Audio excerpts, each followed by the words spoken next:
Rooside sõdu on toimunud inimkonna ajaloos mitmetes maades ja riikides ning need on olnud väga erinevad oma olemuselt ja ägeduselt. On toimunud veriseid, aastakümneid kestnud rooside sõdu, aga on esinenud ka niinimetatud pehmeid, päeva või paar kestnud rooside sõdu, millised on piirdunud peamiselt vastaspoolte omavaheliste nääklemiste, kaigastega kolkimiste ja üksteise tagaajamise, käteväänamisega ning vastulõugu andmistega.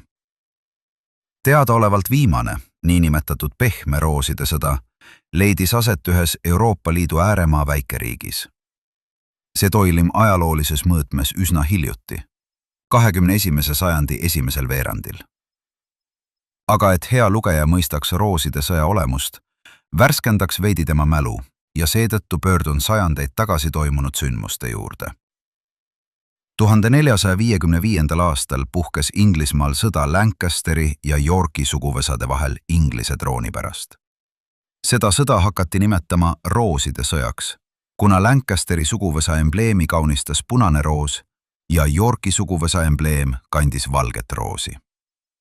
Aastatel 1413 kuni 1422 valitses riiki Inglismaa kuningas Henry V.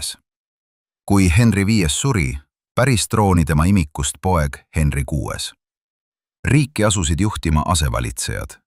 Seda üritasid ära kasutada Lancasteri suguvõsa esindajad, kes leidsid, et ka neil on õigus troonile, sest nad on Edward III, Inglismaa kuningas 1327 kuni 1377, neljanda poja Johni järeltulijad. Samal ajal soovis ka Yorki hertsog Richard Plantagenet asuda Inglismaa troonile.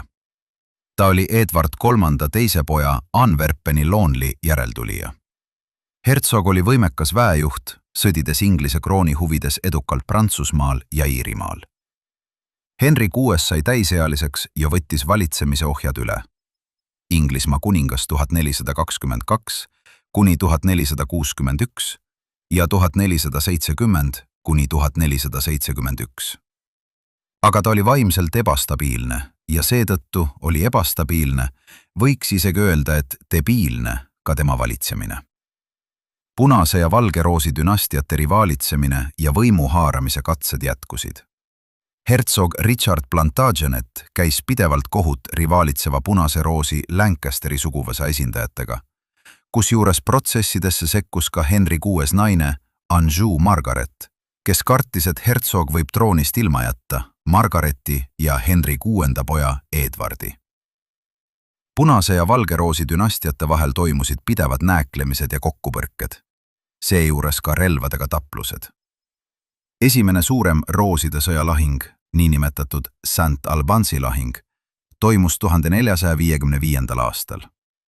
Valge roosi dünastia esindajad Yorkid võitsid selle lahingu. Paljud kõrged punase roosi Lancasterite suguvõsa esindajad hukkusid. Seejärel sõlmiti vaherahu, aga söed hõõgusid tuha all. Lancasterite suguvõsa soovis revanši. Neid innustas Anjou Margaret, ihates kuningakrooni oma pojale Edwardile. Rooside sõja kokkupõrked ja lahingud jätkusid. Vahepeal sunniti Yorki Richard maalt lahkuma, aga tema peamine toetaja, Warwicki graf Richard Neville, vallutas Inglismaa ja võttis Northamptoni lahingus kuningas Henry VI vangi. Anjou Margaret ja punase roosi suguvõsa esindajad, Lancasteri aadlikud, kogusid Põhja-Inglismaal endale ustava väesalga ja liikus lõuna poole. Valge roosi suguvõsa pea Yorki Richard tapeti lahingus. 1460. aastal jätkasid Lancasteri suguvõsa väed liikumist lõuna poole. Vabastasid niinimetatud teises St. Albansi lahingus Henry VI. Ees ootas London. Aga sinna punase roosi väed ei jõudnud. Valge roosi esindajast troonipärija Edward, Yorki Richardi vanim poeg, lõi Tautoni lahingus punase roosi pihuks ja põrmuks. Aga Lancasterite suguvõsa ei taltunud. Ikka ja jälle üritas punane roos trooni endale haarata ning nende jõupingutusi kroonis edu. Aastal 1470 saigi Henry VI taas kuningaks. Rooside vaenutsemine jätkus. 1471. aastal lükkas Edward IV Henry VI troonilt ja hakkas ise kuningaks. Valge Roosi Yorkide suguvõsa toetanud Warwicki krahv Richard Neville ja Punase Roosi Lancasteri troonipärijad hukkusid Barnetti lahingus 1471 aastal ning peagi tapeti ka Henry VI. Aga mässud ja taplused jätkusid. Selle käigus kerkis esile Henry Tudor, kes oli Punase Roosi Lancasterite suguvõsa kauge sugulane. Temast sai kuningas Henry VII ning sellega lõppes Lancasterite Punase Roosi dünastia ja sai alguse Tudorite suguvõsa valitsemine. Sellega pandi alus uuele dünastiale ja sellel olid juba oma värvid. Valge Roosi Yorkide järeltulijad üritasid veel mitmeid kordi võimu haarata, korraldasid taplusi ja mässe, aga pikkamisi suluti vastuhakud maha ja mässajad vangistati. Rooside sõja lõpuks loevad ajaloolased aastat 1487, kuigi mõned mässud siin ja seal kestsid veel 10 aastat. No nii, ära väsitas kogu see ülikute ehk ühiskonna eliidi võimu haaramise jant kõigi oma mässamiste ja taplustega ning varanduste ahnitsemistega. Aga mis teha? Keegi on öelnud, kes ei mäleta minevikku, elab tulevikuta. Palun lugejalt vabandust liialt pika sissejuhatuse eest. Nüüd aga lähme edasi selle rooside sõjaga, mis leidis aset 21. sajandi esimesel veerandil ühes Euroopa Liidu ääremaa väikeriigis. See oli, nagu eespool märgitud, pehme rooside sõda. Nimetatud pehme rooside sõda kestis kõigest 2 ööpäeva ja toimus see kõrgel mäe otsas paiknevas lossis, Riiginõukogu hoones ja selle ümbruses. Kuigi nimetatud rooside sõda oli pehme, oli ta jälle selle võrra ägedam ehk emotsionaalsem. All-linnas elavatele kodanikele kostis kaugelt kätte rooside sõjas osalejate, Riiginõukogu liikmete omavahelised nääklemised, röökimised tagaajamise käigus ja kaigaste kolksatused vastu vastasroosi peakolusid. Tegelikult omavahel nääklesidki peamiselt 2 roosi, 2 juhtivat parteid. Juhtiv opositsioonipartei ja juhtiv koalitsioonipartei. Teised väiksemad parteid vaatasid lihtsalt pealt ja hoidsid moka maas, aga nagu alati, kui kakluseks ja kaigastega vehkimiseks läheb, löövad kõik kaasa. Lugeja ilmselt küsib, partei nimed. Öelge lugejale parteide nimed otse välja. Kallis lugeja, parteide nimesid vahetatakse nagu Vene sõjaväes jalarätte üle 2 nädala, siis kui need haisema hakkavad. Aga Riiginõukogu liikmete maailmavaated vaheldusid veelgi sagedamini. Siinjuures ausalt öeldes, omavahel ei näägelnud siiski mitte opositsioonipartei koalitsiooniparteiga, vaid nääklesid-kisklesid nende parteide juhtfiguurid, õigemini nende perekonnad. Sest eelnimetatud figuurid olid Riiginõukogus esindatud perekondade ehk suguvõsade kaupa. Seega omavahel nääklesid, mis viis lõpuks kaklusteni, 2 dünastiat. Lihtsuse mõttes nimetame neid Valge Roosi ja Punase Roosi dünastiateks. Opositsioonipartei juhtfiguur, vuntsidega vanem aristokraat, oli Valge Roosi suguvõsa esindaja. Ta soovis kirglikult saada enda pihku valitsusohje, et siis anda need edasi käest kätte oma suguvõsa, oma Valge Roosi dünastia järglastele, oma vanatüdrukutest tütardele. Koalitsiooni juhtiva partei võimufiguur, meesterahvas, kuulus Punase Roosi suguvõssa. Ta oli kujundamas oma dünastiat riigipiruka juures. Võimuvõitlus on hull asi, aga eriti hulluks läheb asi siis, kui võitlusse astuvad erinevad perekonnad, suguvõsad, dünastiad, nagu juhtus see Inglismaal rooside sõjas ja nagu juhtus ka siin, Euroopa Liidu ääremaa väikeriigi Riiginõukogus. Kuidas on taoline asi võimalik sügava, kuigi üsna vedela demokraatia tingimustes, ikkagi ju demokraatia? Selgitan heale lugejale lähemalt ja pikemalt ja palun juba ette vabandust. Lugeja kindlasti juba ootab, lähtudes rooside sõja kogemustest. Millal läheb Riiginõukogus suuremaks kismaks, löömaks, tapluseks ja tagaajamiseks? Palun veidi kannatust. Jutuks olev Euroopa Liidu ääremaa väikrahvas iseseisvus paarkümmend aastat tagasi. Mõned poliitikud märgivad ka, et taasiseseisvus. Raske öelda, kas iseseisvus või taasiseseisvus, sest vahepealne olemine ehk olesklemine oli üsna segane aeg ja tõele au andes, kas suurriikide vahele pressitud väikerahvas saab üldse kunagi tõeliselt iseseisev olla. Aga nii või teisiti see väikerahvas iseseisvus. Oli vaja välja mõelda ja vastu võtta oma iseseisva ja rippumatu riigi põhiseadus. Sellega said riigi helgemad pead, juriidiliste teaduste doktorid üsna kiiresti ja lihtsalt hakkama. Põhiseadusesse kirjutati üks ülimalt tähtis postulaat. Riiginõukogu valimised on üldised, ühetaolised ja salajased. Ilus ja demokraatlik. Aga põhiseadusest tulenevalt oli vaja vastu võtta Riiginõukogu valimiste seadus. Selle koostamisele, väljamõtlemisele juriste enam ligi ei lastud. Asja võtsid enda kätte poliitikud. Endised Kompartei Keskkomitee osakonna juhatajad, Kompartei rajoonikomiteede sekretärid ja Orgo osakonna juhatajad. Endised kolhooside esimehed, sovhooside direktorid, partorgid ja muu Vene okupatsiooniaegne kõrgem ešelon. Riiginõukogu valimiste seaduse juures valmistas kõige enam muret ainult üks küsimus. Kuidas teha nii, et Riiginõukogu valimistel saavad valijate hääled endale kõigepealt need perekonnad, suguvõsad, dünastiad, kes peavad saama? See tähendab endine punane nomenklatuur, kes oli ennast lahterdanud punaseks ja näiliselt valgeks. Ja jutul lõpp. Liiatigi, selle väikeriigi iseseisvumisega olid riigis jõudsalt arenemas kaks dünastiat. Punase ja valge roosi suguvõsa dünastiad. Mida teha? Kuidas toimida? Riigi kohustus on kaitsta oma kodanike elu ja tervist, sest lex recte facere iubet vetat delinquere. Seadus käsib toimida õigesti. Mõelde välja kavilnipp. Parteid ehk perekonnad, nende suguvõsad, dünastiad, lähevad valimistele oma nimekirjadega, kusjuures punase ja valge roosi dünastiate nimekirjades on perekonna, suguvõsa, dünastia liikmed valimisnimekirja esikümnes ja esimene number on alati dünastia juhtfiguur ise.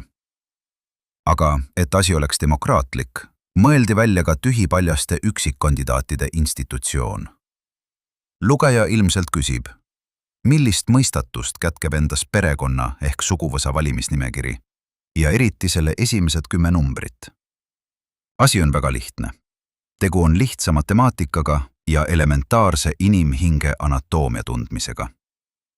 Tundes neid kahte asja, saadab valimisi alati edu, sest neist kahest asjast sõltuvalt valib valija alati nimekirja esimese 10 hulgast ja suur enamus valib just number 1.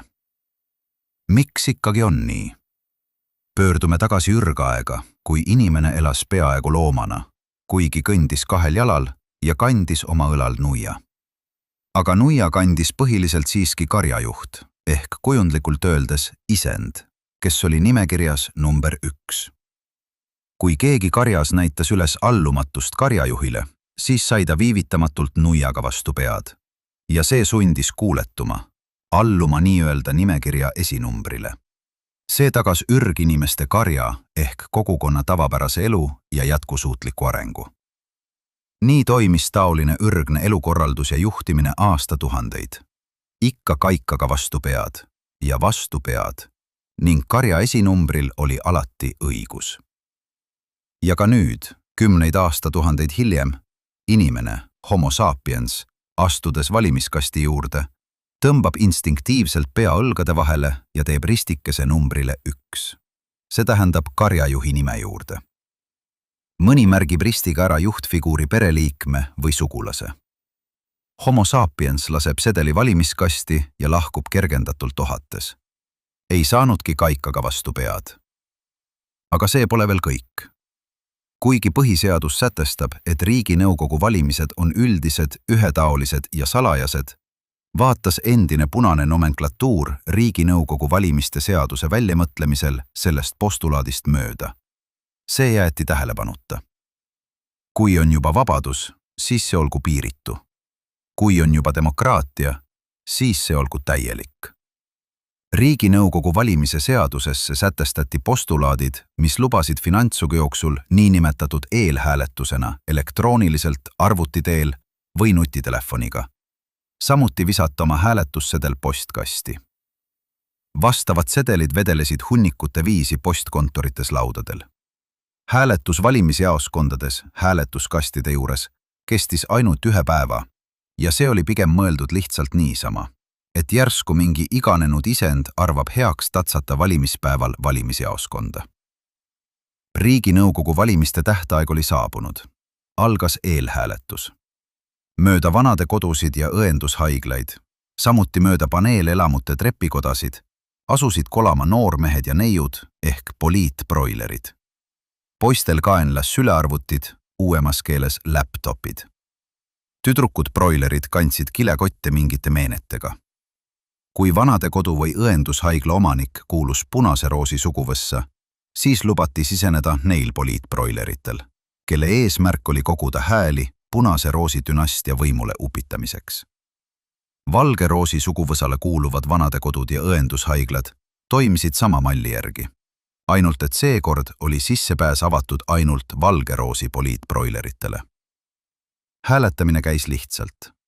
Poliitbroiler suskas vanuri ID-kaardi laptopi pilusse. Medõde ulatas paberilipaka vanuri ID-kaardi koodidega. Mõned nupulevajutused ja vanuri hääl ehk vaba ja rippumatu tahteavaldus liikus läbi kosmose kõrge mäe otsas paiknemas lossis asuva Riiginõukogu valimiskomisjoni keskserverisse. Aga et vanur teaks kontrollijatele öelda, kelle poolt ta hääletas, ulatati talle rohelise teepakike, milles saadikukandidaadi näopilt ja nimi, kaunistuseks punane roos. Valge roosi perekond aga pakkus valijatele üsna jämedat valget värvi pastakat, mille mustas kirjas saadikukandidaadi nimi ja mustal põhjal valge roos.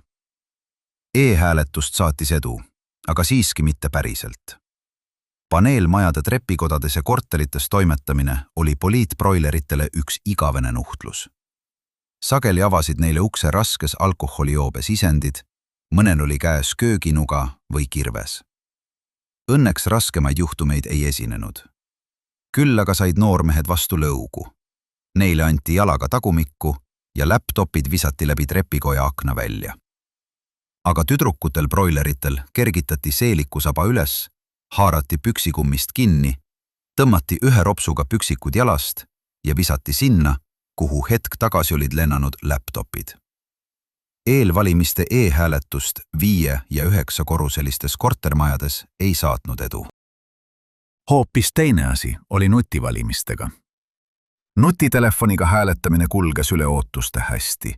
Seda saatis erakordne edu. Nuti kaudu saadud hääli kokku lugedes selgus, et nutitelefoniga oli hääli antud 10 korda rohkem, kui oli selles väikeriigis elanikke, alates imikutest kuni dementsete vanuriteni. See anomaalne asjaolu tekitas keskvalimiskomisjoni ehmene teemeestes mõningat segadust, kuid siiski ei olnud see nende jaoks häiriv. Neid huvitas ainult üks küsimus, puht tehniline küsimus. Kuidas on see võimalik? Nagu alati, süüdi oli hukka läinud noorus. Juba vanad roomlased süüdistasid 2000 aastat tagasi Rooma riigi languses hukka läinud noorust, kes elas jõudeelu, lonkis mööda diskobaare ühest tantsulkast teise. Aga milles oli asi nüüd? Milles oli süüdi noorus 21. sajandi esimesel veerandil? Asi oli nimelt järgmine. Rahvale anti võimalus Riiginõukogu eelvalimistel hääletada lisaks kõigele muule ka nutitelefoniga, sest antud ajahetkeks olid olemas kõik tehnilised vahendid ja ehmene tee lahendid ning valijate ajupotentsiaal taoliste nutihääletuste läbiviimiseks. Ja inimesed asusid hääletama. Tänavatel võis siin ja seal igal pool näha kõndimas inimesi, kellel selg küürus pea rinnal, nutitelefon silme ees ja näpud vajutamas nuppe. Toimumas oli Riiginõukogu eelhääletamine. Sageli jäi hääletaja seisma ülekäigurajale keset sõiduteed ja oli hõivatud hääletamisega. Autojuhid olid viisakad, ei signaalitanud ega midagi. Las inimene hääletab, täidab oma kodanikukohust. Hääletati ühistranspordis, kinos ja teatris ja ka intiimsemates kohtades. Mõnikord tuli kodanikule hääletamise isu peale kauplusse sisenemisel. Ta jäi uksele seisma ja asus hääletama, vajutama nutika nuppe, valima Riiginõukogu. Aga tagant tulija, teadmata, et parajasti on inimesel käsil riikliku tähtsusega üritus, kodanikukohustuse täitmine, andis ukse vahel nutitelefoni näppivale kodanikule kerge müksu põlvega tagumikku. Nüks müksuks, aga taoline kerge ehmatus viis näppu valele nupule ja tekitas olulist riikliku tähtsusega segadust. Kodanik, soovides anda oma hääle punasele roosile, tabas näpuga kogemata valge roosi nuppu. Aga poliitikud ja eihmene teemehed olid näinud taolist asja. Ekslikku hääletust või ootamatut meele- ja maailmavaate muutust ette ning oma häält sai kodanik lõpmatuid kordi muuta kogu eelhääletuse aja jooksul. Ehk nagu öeldakse, ära ole loll, ole kaval. Aga noorus. Kuhu jäi meie kuldne noorus? Valijate järelkasv. Teismelised poisid ja tüdrukud leidsid kiiresti internetiõpetuste kaudu ja Hiina vidinate abil võtme, kuidas häkkida sisse riigi keskvalimiskomisjoni serverisse. Ja nad asusid hääletama. Hääletasid tundides, tänaval loivates, diskobaarides, koolibussis, jalgrattaga sõites, jalad väntamas ja mõlemad käed hoidmas nutitelefoni. Jalgrattasarved vänderdasid siia-sinna ja vastavalt sellele tegi oma vigureid ka ratas. Mõnikord kukuti ka kõhuli. Noored üldiselt ei vaadanud, kas tegemist on punase või valge roosiga. Nad muudkui vajutasid ja vajutasid nutinuppe ja hääletasid. Aina hääletasid. Mõnikord siiski teismelised arutasid omavahel, kas anda hääl punasele või valgele roosile, aga parem, kui nad poleks arutanud. Arutluse käigus pöörati tülli, mõnikord lõppes vaidlus kaklusega. Poisid lõid üksteisel nina veriseks, tüdrukud katkusid vastastikku juukseid. Eeltoodu segas veidi hääletamise protsessi kulgu, aga hääletamist ei peatanud. Mõni aktiivne teismeline, tulevane poliitbroiler, jõudis päeva jooksul ära teha 10–20 hääletust. Politsei küll üritas seda hääletamise pandeemiat peatada või vähemalt ohjeldada, aga see jäigi ainult jõuetuks tahteavalduseks. Ja mida sa nende teismelistega teed? Vitsa ei tohi anda, noomimine ei aita. Aga vanemad, neile trahvid selga. Mida sa trahvid, kui inimene töötab miinimumpalgaga või on hoopis töötu või muutunud koroona tagajärjel töövõimetuks? Hullugu. Eihmene teemehed valimiskomisjoni keskserveri juures üritasid asja lahendada tehniliste vahenditega. Aga programmitootjad, põhiliselt Ameerika firmad, ei olnud taolist väikeriigi jama ette näinud. Ja seega polnud saada vastavaid teismeliste poolt nutitelefonidega hääletamist takistavaid programme. Lõpuks põrutasid eihmene teemehed keskvalimiskomisjoni serverile vihaselt jalaga vastu plekki ja sõnasid. Las kuradid hääletavad. Küll me pärast hääled kokku loeme ja nii nagu vaja. Hoopis teist laadi Riiginõukogu valimised. Võiks isegi öelda, et valimised demokraatia musternäidisena toimusid postkontorites. Valimissedelid kandidaatide nimekirjadega asetsesid laual, selle juures nööriga kinni seotud pastapliiats. Kõik nagu vaja. Inimene valija astus laua juurde, võttis hääletussedelid punase ja valge roosi kandidaatide nimekirjadega ja jäi mõttesse. Lihtsal inimesel, niinimetatud tavalisel inimesel, oli raske teha vahet punase ja valge roosi dünastiate vahel. Need asusid tema jaoks liiga kaugel ja kõrgel. Ja ka valimislubadustega on nii, et lubatakse palju, aga läheb nii nagu alati. Valija seisis laua juures ja keerutas segaduses sulepead näppude vahel. Keda valida? Just nagu iseenesest peatusid silmad nimekirjade esinumbritel. Valija oli jõudnud otsusele, et ristike tuleks teha nimekirja esinumbri juurde ehk kandidaadile number 1. See oli nüüd otsustatud. Aga millises nimekirjas teha ristike? Punase või valge roosi dünastia nimekirjas? Valijani olid jõudnud kuuldused, et mõlemad dünastiad on korrumpeerunud, varastavad riiki nii, et vähe ei ole.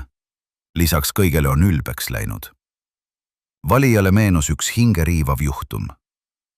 Valge roosi esifiguur, juba vanem mees, aga värvitud vuntsidega, jalutas oma 2 täiealise tütrekesega, nii aastates 30-40, presidendi vastuvõtul Roosiaias.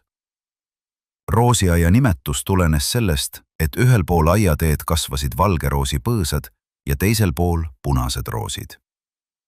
President, soovides olla erapooletu, andis aednikule vastavad juhised.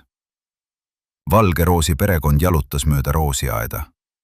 Ootamatult, aga võib-olla ka kokkulepitult, peatas mingi erakanali korrespondent valge roosi dünastia eliidi ja palus neil seada ennast seljaga valge roosi põõsaste taustale. Kaamera suunati isale tütrekestega ja korrespondent torkas mikrofoni vuntside alla. Kas tohib? Üks küsimus meie kanalile. Palun väga, sõnas valge roosi dünastia isa. Tütrekesed noogutasid nõustuvalt. Teie töötasite aastaid Euroopa Liidu komisjonis.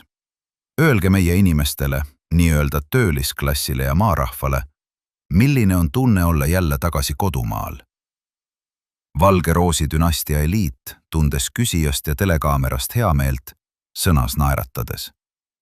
Tunne on hea, ainult et Brüsselis või Strasbourgis võid sa astuda ükskõik millisesse restorani ja alati on teenindus hea ja toidud maitsvad.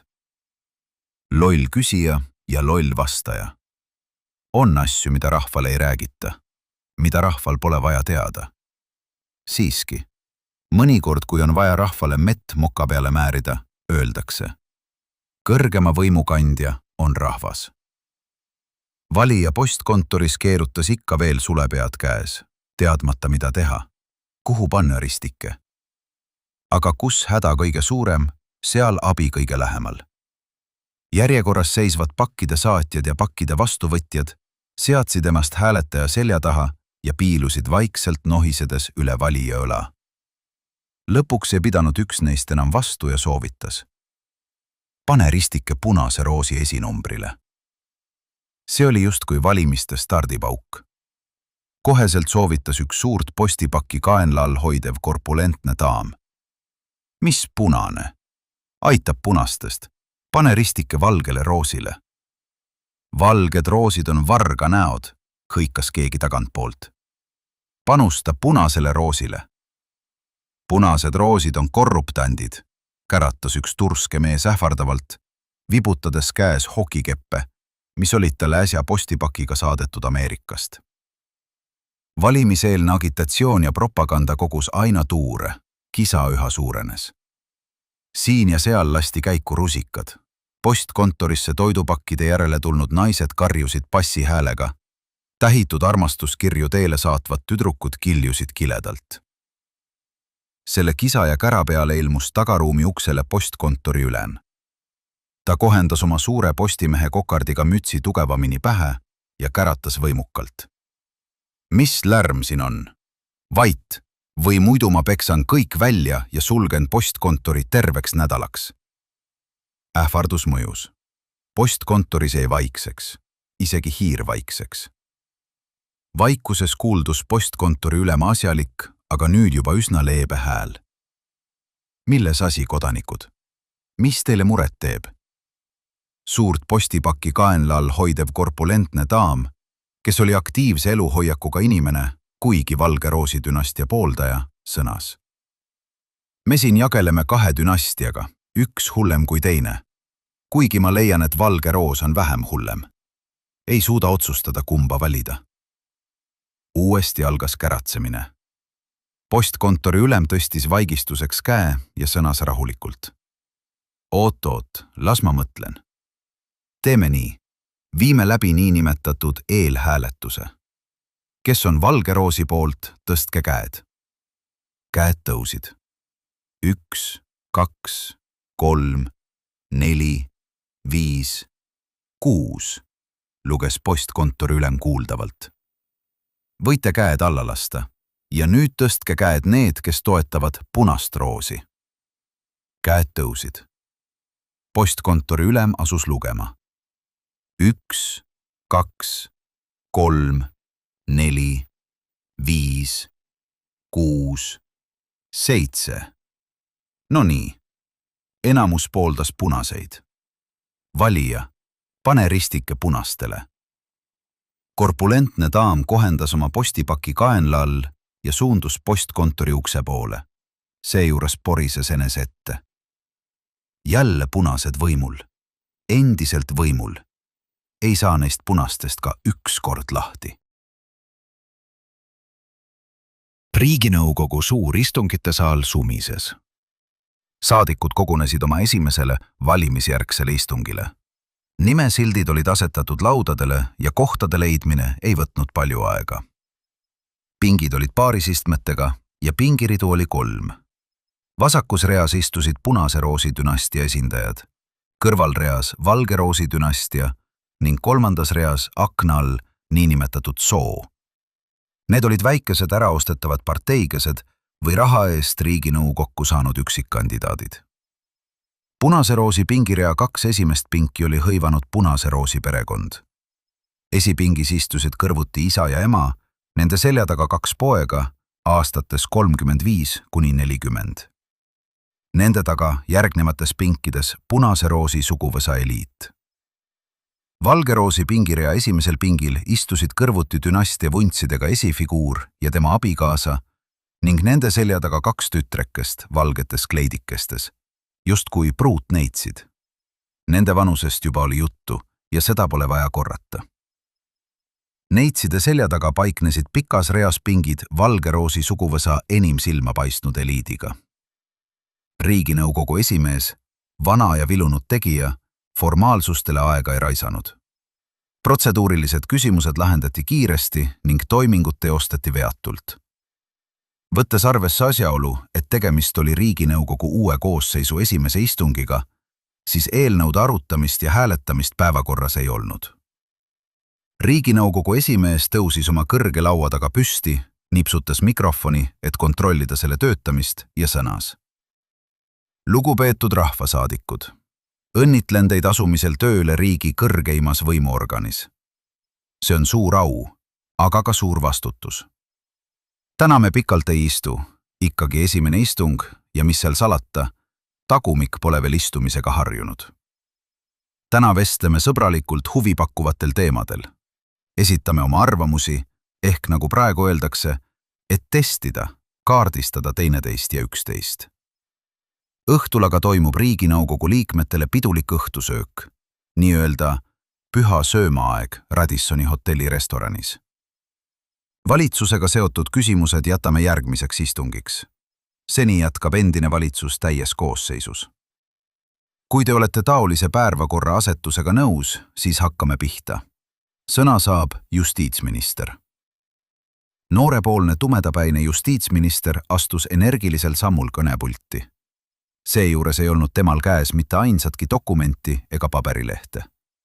Oli näha, et soovides anda oma sõnadele suuremat kaalu ning demonstreerida nooruslikku mälu ja ajusid, kavatses minister improviseerida. Minister kallas endale pool klassi mineraalvett, jõi selle ära, aga ei köhatanud nagu viina juues tavaliselt ja alustas kõnega.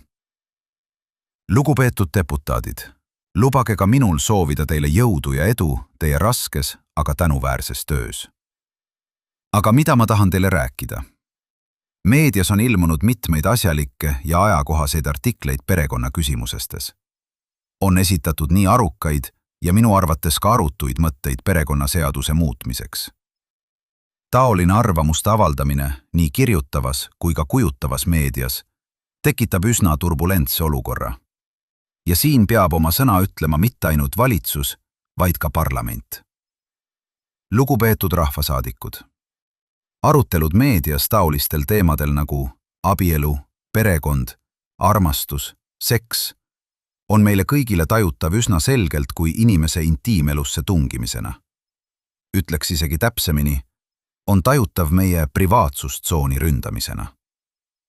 Nendes küsimustes on kohatu meedia sekkumine. on kohatu näpuga näitamine. Riik ei saa sundida inimest seksima tolle või sellega. Veel vähem saab sundida armastama. Armastus on ainuke, mis on meil jääv, muutumatu. Kõik muu on kaduv. Seetõttu teeb Justiitsministeerium ettepaneku viia perekonnaseadusesse sisse muudatused ja täiendused. Juhin rahvasaadikute tähelepanu sellele, et praegu toimivas perekonnaseaduses on küll leitavad sõnad abielu, perekond, aga mitte ainsaski paragrahvis ei mõtestata lahti sõna armastus. Seaduses ei leia isegi viidet armastusele, justkui armastust polekski olemas. Või on riigiisad mitte ainult selle sõna, vaid inimese kõige kaunima, üllama, õilsama, ihaldusväärsema tunde hoopiski minetanud. Riiginõukogu juhataja köhatas mikrofoni ja sõnas kõva häälega. Ma palun teha armatsemisega lühemalt. Pidage kinni reglemendist või ma lülitan mikrofoni välja. Riiginõukogu saalis tõusis kisa ja kära, kuuldus aplodeerimist siit ja sealt, aga naisdeputaadid soovisid esinemise jätkamist. Mehed olid vastu. Akna all vaikis. Sooneutraalsed tahtsid kuulda justiitsministri resümeed, ettepanekut. Saalist kuuldus hüüdeid. Las jätkab. Esitagu oma konkreetne ettepanek, aitab seekord armastusest. Istungi juhataja sõnas mikrofoni. Jätkake, härra minister. Aega 5 minutit. Minister kallas endale veel kord pool klaasi vett, jõi selle ühe lonksuga ära ja sõnas kindel häälel. Teen ettepaneku perekonnaseadus ümber nimetada armastuse seaduseks. Täiendusena sätestada armastuse kaitse ja edasiarendamise paragrahvid ning muudatusena seadusest välja jätta paragrahv, mis reguleerib perekonda ja abielu praegusel nii-öelda traditsioonilisel kujul. Sa püha taevas, kus nüüd läks mölluks. Punase Roosi dünastia kogu täiega oli taoliste muudatuste ja täienduste vastu. Sa mõtle vaid, minnakse traditsioonilise abielu kallale, mis on ju püha ja puutumatu. Aga Valge Roosi dünastia esindajad, arvestades seda, et dünastia juhtival perel on 2 vallalist, täpsemini öeldes 2 vanatüdrukust neitsit, pooldasid armastuse seadust. Ja nad kaitsesid oma seisukohta tuliselt ning kirglikult. Vana vunts virutas isiklikult Punase Roosi esinumbrile tooliga vastu pead ja sai vastu samasuguse lataka Punase Roosi emandalt. Valge Roosi tütrekesed peksid oma käekottidega Punase Roosi abielus pojajõmme, kuhu juhtus, ja kiljusid seejuures läbilõikavalt. Üle saali kostis purunevate toolide ragin. Oldi asutud lõhkuma toole, et siis tooli jalgadega virutada vastastünastia esindajatele vastu pead. Peaminister koos ministritega kadusid loosist. Neid nähti läbi lossi maa-aluse käigu jooksvat raudteevaksali poole. Pole teada, kas nad istusid Moskva või Brüsseli rongile, aga Punasel Roosil oli Riiginõukogus mõningane enamus ja neil õnnestus Valge Roosi dünastia suuruda lossist välja, lossiõue. Seal aeti neid taga toolijalgade ja kaigastega. See kisa ja kära ning kaikamatsud kostsid alllinna elanikele kätte, kes sõnasid. Jälle Punane Roos ja Valge Roos madistavad omavahel. Neile on võim nii magus ja tulutoov, et nad ei taltu iial. Üks parlamendisaali akna all istuv soo esindaja, kes oli Venemaaga naftaäri ajava isa toel saanud Riiginõukogusse, oli ootamatult oma maailmavaadet muutnud ja ronis mööda lossitornis paiknevat lipuvarrast üles, hammaste vahel Vene Föderatsiooni riigilipp. Tema eesmärgiks oli rahvuslipp lipuvardast maha kiskuda ja heisata Venemaaga ühendav impeeriumilipp. Õnneks märkasid lossi valvavad turvamehed, kes sisekorra eeskirjadest tulenevalt deputaatide möllu ei sekkunud, seda ootamatult maailmavaadet muutnud ja lipuvärve vahetanud selli ning kiskusid ta lipuvardalt maha. Tema lippu torkasid talle püksi, sest konfiskeerimise õigust turvameestel ei olnud. Valge Roosi dünastia esindajad, üritades ennast päästa, peitsid end mäe otsas paikneva lossi katakombidesse. Dünastia esinumber laskus koos tütardega lossikeldrisse ja sealt mööda katakombe edasi, lootuses pääseda salaja lossist välja. Nad summasid katakombi põhja kogunenud vees kaugel kumava valguse poole, aga häda. Katakombi väljapääsul olid ees tugevad trellid. Saabus pimedus. Isa tütardega kükitas ikka veel trellide juures kiviastmel. Rotid ujusid nende jalge eest. Rottide silmad hiilgasid rohekalt. Tütred värisesid külmast ja hirmust. Tundus, et veel hetk ja suured, pikasabaga näljased rotid tormavad neile kallale. Kõht oli tühi. Oleks tahtnud midagi süüa. Valge Roosi dünastia vuntsile meenus hiljutine intervjuu. Telekanali korrespondendi küsimusele: "Teie töötasite aastaid Euroopa Liidu komisjonis. Öelge meie inimestele, nii-öelda töölisklassile ja maarahvale, milline on tunne olla jälle tagasi kodumaal?" Ja ta oli küsimuse ja küsija üle heameelt tundes vastanud: "Tunne on hea. Ainult et Brüsselis või Strasbourgis võid sa astuda ükskõik millisesse restorani ja alati on teenindus hea ja toidud maitsvad." Hommikul, kui väljas hakkas valgenema, kostus katakombides hõikeid ja keegi hüüdis: "Valge Roos, ronige välja! Kell 10 saabub Riiginõukogu istungile president, kes esitab oma kompromissettepaneku." Enne kella 10 kogunesid deputaadid Riiginõukogu istungite saali. Mõnel oli silm sinine, mõnel põsk verine või pea kaltsuga kinni seotud. Mõni aga lonkas roika najal paremat jalga, mõni vasakut. Seejuures käsi käterätikuga kaela seotud. Kohale oli saabunud ka peaminister oma ministritega ja õiguskantsler. Deputaadid võtsid istet. Tekkis vaikus. Kuulda oli vaid hädist ähkimist ja ohkimist.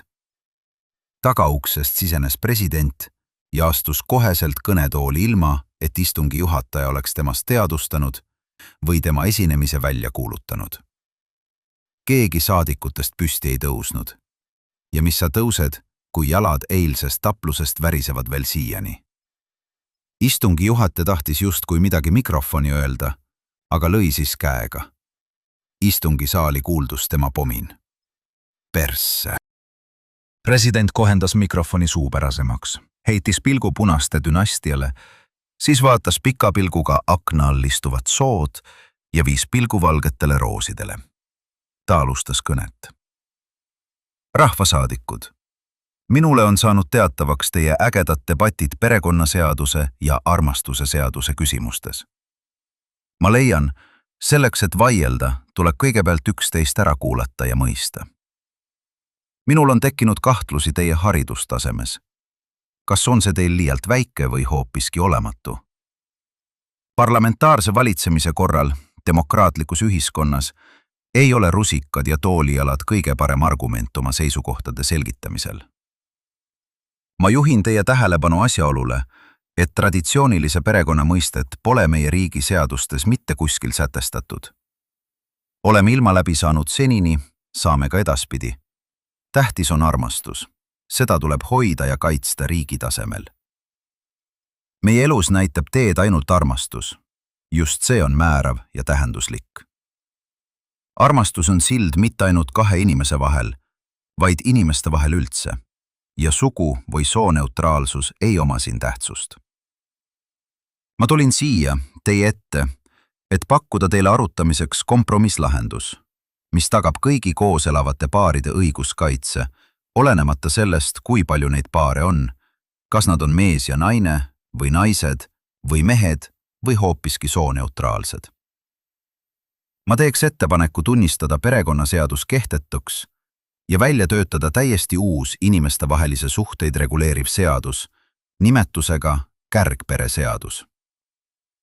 Kahtlemata, nimetatud seadusesse tuleb küllaldasel määral sätestada armastust tugevdavaid ja soosivaid paragrahve ja postulaate, sest kärgpere aluseks ongi ju armastus. Kusjuures, erinevalt traditsioonilisest abielust, kärgpere juriidiliselt de jure ei lagune vaid faktiliselt, de facto ta niinimetatud lagunemisel hoopiski laieneb. Võib laieneda lõpmatuseni. Või nagu ütlesid inimkonna suurimad humanuistid Sigmund Freud ja Immanuel Kant, Kogu inimkond meie planeedil on üks suur kärgpere. Perekonnaga seoses tuleb vaadata asjadele laiemalt. On ju olemas vaesed pered ja väga vaesed pered. On rikkad pered ja väga rikkad pered. On koos elavad pered ja lahus elavad pered. Samuti ei tohi ära unustada ühte, riiki ja riigiametnikke oluliselt mõjutavat peret. See on maffiapere. Kõik need pered vajavad ühtemoodi armastust, hoolt ja kaitset ning seda suudab igakülgselt ja täielikult tagada ainult riigi poolt aktsepteeritud kärgpere, mis rajaneb paljal armastusel ja nagu ma juba ütlesin, inimese sugu või sooneutraalsus, tema varanduslik seisund või käitumine ühiskonnas ei oma mitte mingit tähtsust. Kõige taga on armastus. Ma palun valitsusel välja töötada kärgpere seaduse eelnõu ja esitada see Riiginõukogule arutamiseks ning peale vastavate protseduuride läbimist hääletada Riiginõukogus kärgpere seaduse vastuvõtmise poolt. Tänan, et te mind ära kuulasite. President lahkus kõnepuldist ja väljus läbi tagaukse. Riiginõukogu saalis plaksutati presidendi kõne lõppedes üsna elavalt, kuigi erilist vaimustust polnud tunda. Kärgpere seaduse kontseptsioon oli kõigile esialgu üpris võõras, kuigi selles leidus nii mõnigi ratsionaalne iva. Punase Roosi dünastia esinumbrid lõid käega. Kui kärgpere, siis kärgpere. Kärgpere võib koosneda ka 2, 3 või 4 inimesest. Valge Roosi dünastia tütrekesed aga rõõmustasid. Nüüd küll võib peagi loota, et nad selles kärgperes oma süütuse kaotavad ja oli ka viimane aeg. Riiginõukogu istungi juhataja tõusis püsti ja sõnas. Rooside sõda. Istung on lõppenud. Pidas pausi ja sõnas irooniliselt mikrofoni. Olgu siis kärgpere. Naabri küünisheintel tundub ka oma naine justkui võõras. Jõudsidki loo lõppu. Loe ja kuula ka minu teisi lugusid.